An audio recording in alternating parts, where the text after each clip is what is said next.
Hi friends, 77ാമത് Cannes film ഫെസ്റ്റിവലിൽ grand prix award നേടിയ ചിത്രം. ഗ്രാൻഡ് പ്രിക്സ് അവാർഡ് എന്ന് വെച്ചാൽ പാം ഡി ഓറിന് തൊട്ടുപിറകിൽ നിൽക്കുന്ന ഏറ്റവും ഇമ്പോർട്ടൻ്റ് ആയുള്ള ഒരു അവാർഡാണ്.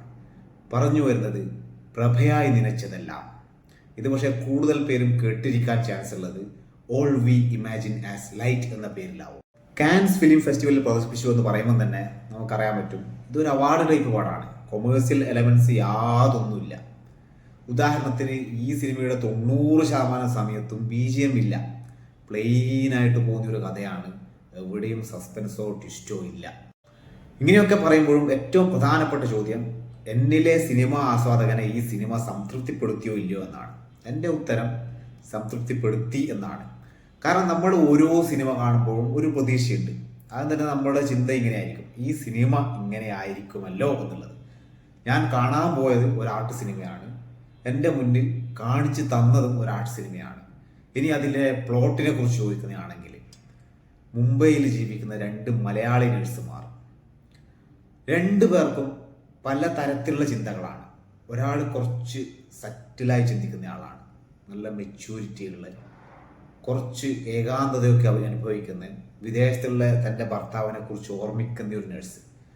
മറ്റേ ആൾ കുറച്ചും കൂടി യങ്ങാണ്, അവർക്ക് ജീവിതത്തോട് കുറച്ചും കൂടി ആർത്തിയുണ്ട്, ഒരു ബോയ് ഫ്രണ്ട് ഉണ്ട്, നല്ലൊരു ചിത്രശലഭത്തെ പോലെ പറന്ന് കളിക്കാൻ ആഗ്രഹിക്കുന്ന ഒരു നഴ്സ്.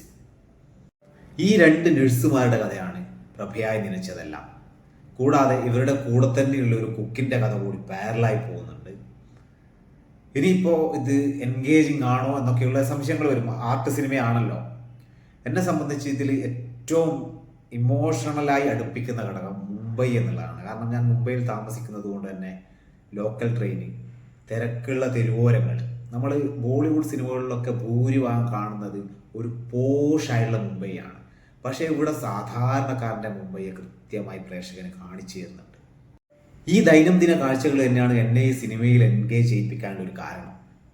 ഇനിയിപ്പോൾ പെർഫോമൻസിലേക്ക് വരുമ്പോൾ കനി കുസൃതി ടൈപ്പ് കാസ്റ്റ് ചെയ്യപ്പെടുന്നോ എന്ന് തോന്നുമ്പോഴും അവർ ആ ക്യാരക്ടറിന് കൊടുക്കുന്ന ഒരു ആഴമുണ്ട്. അത് വളരെ ബ്രില്യൻ്റായി ചെയ്തിരിക്കുന്നുണ്ട്.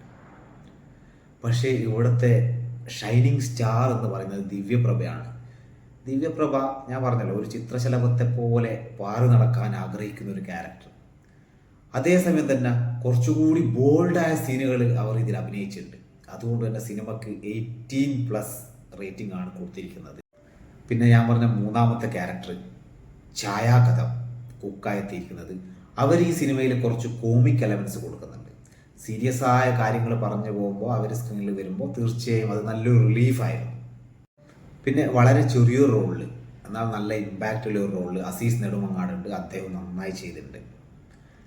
പിന്നെ ഞാൻ പറഞ്ഞല്ലോ, മുംബൈയിലാണ് ഇതിൻ്റെ കഥ നടക്കുന്നത്. പക്ഷേ ക്ലൈമാക്സിലോട്ട് വരുമ്പോൾ രത്നഗിരിയിലേക്ക് ലൊക്കേഷൻ മാറുന്നുണ്ട്. രത്നഗിരിയുടെ ബീച്ചിൻ്റെ സൗന്ദര്യവും രാത്രി കാഴ്ചകളൊക്കെ നന്നായി തന്നെ പോർട്രേ ചെയ്തിട്ടുണ്ട്. ഒരുപക്ഷെ അവാർഡ് സിനിമ ആയതുകൊണ്ട് തന്നെ എല്ലാവരെയും തൃപ്തിപ്പെടുത്തുന്ന ഒരു അറ്റംപ്റ്റ് ആയിരിക്കില്ല പ്രഭയായി നനച്ചതെല്ലാം. പക്ഷേ സീരിയസ് ആയുള്ള സിനിമകൾ ആസ്വദിക്കാൻ പറ്റുന്നവർക്ക് ഇത് ഇഷ്ടപ്പെട്ടേക്കാം. ദൈർഘ്യം 2 മണിക്കൂറിൽ താഴെ മാത്രമേ ഉള്ളൂ. ഞാൻ കൊടുക്കുന്ന റേറ്റിംഗ് 3.5 ഔട്ട് ഓഫ് 5.